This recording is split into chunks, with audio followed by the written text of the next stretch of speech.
Right now, we've had a good run, a good dry run. A little gloomy out there right now, and some people seeing some showers. Yeah, there are a few leftover showers around the area, but I know there's a lot of scrimmages and games this time of the evening on a Monday. I think we're in good shape, though, because the bulk of the rain has moved out for today. And overall, it should be drier through the rest of the evening, and at least for a part, or a good chunk at least, of the overnight hours. So there's a look at radar right now. Much different look than what we had about 4 or 5 hours ago, and what you're actually seeing now on the radar is the back edge of the rain getting out of our southeasternmost communities. So anywhere from parts of Robertson County back through Mason, Adams County, you're still dealing with some lingering showers, but these two here should be ending in short order. You can already see the back edge of that moving into places like Peebles and West Union, also beginning to work its way down along the river community of Maysville there. So overall, the threat for additional rain this evening, or I even extend it through midnight, looks awfully low.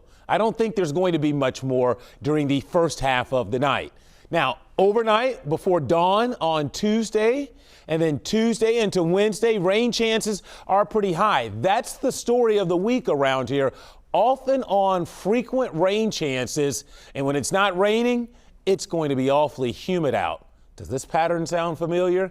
Yeah, we're back to that again. So here we go. Showers and storms this afternoon. You can see they're moving out. Now, we are going to be on the eastern fringe of some really intense heat.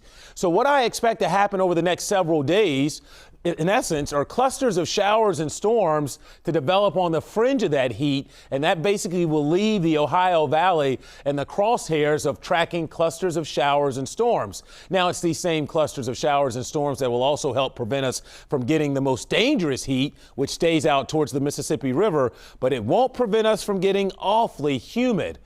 Think back this time last week, dew points in the 40s and 50s, how refreshing it felt. Quite the contrast for all of this week. It is going to stay very tropical, very humid-like, with oppressive levels of humidity through the end of the week. Here's a look at your 12-hour forecast. Again, silver lining is, albeit it looks pretty nasty out now, but overall it's going to be drier through the first half of tonight. I do think closer to daybreak tomorrow, the chance for showers and storms will begin to come up again, probably after about 3 or 4 a.m. Looks like we could be tracking another cluster of downpours and storms working their way towards, or at least maybe even through parts of the area in the morning.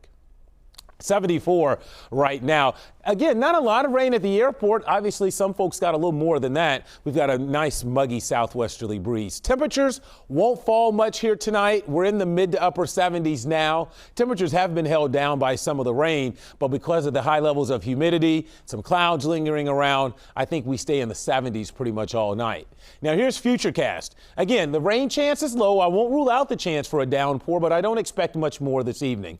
And you can see through midnight, it's pretty quiet. Watch what happens, though, 3, 4 a.m., the chance for showers and storms. There are storms up near Chicago that will begin to drop our way towards morning tomorrow. So there could be rain first thing tomorrow morning for the morning commute. So keep that in mind. And then much like today, I think those storms drift away from us. We get quiet for several hours, and then we're quiet tomorrow afternoon and evening. We may see a stray downpour or two pop up again, but then we basically repeat this on Wednesday with yet another round of showers and storms, probably early in the day again. So the timing may be a little tricky here. We're back to that weather pattern, but we've got the chance for rain off and on every single day this week.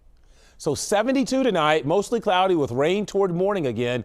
Scattered downpours tomorrow. In between the downpours, we'll have some muggy peaks at the sun.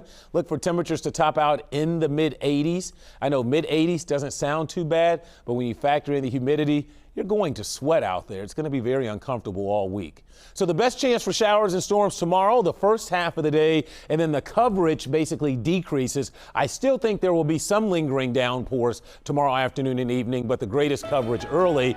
And there you have it. Every single day, essentially a weather impact day with the threat for showers and storms in there. Again, I guess if there's a silver lining, Mike and Cherie, with these frequent rain chances, it helps us to avoid the most intense heat, but it also keeps it awfully kind of soupy and soggy around here through the end of the week. Okay, Kevin, late summer balancing act. That's the way it is. Chaos and panic at a movie.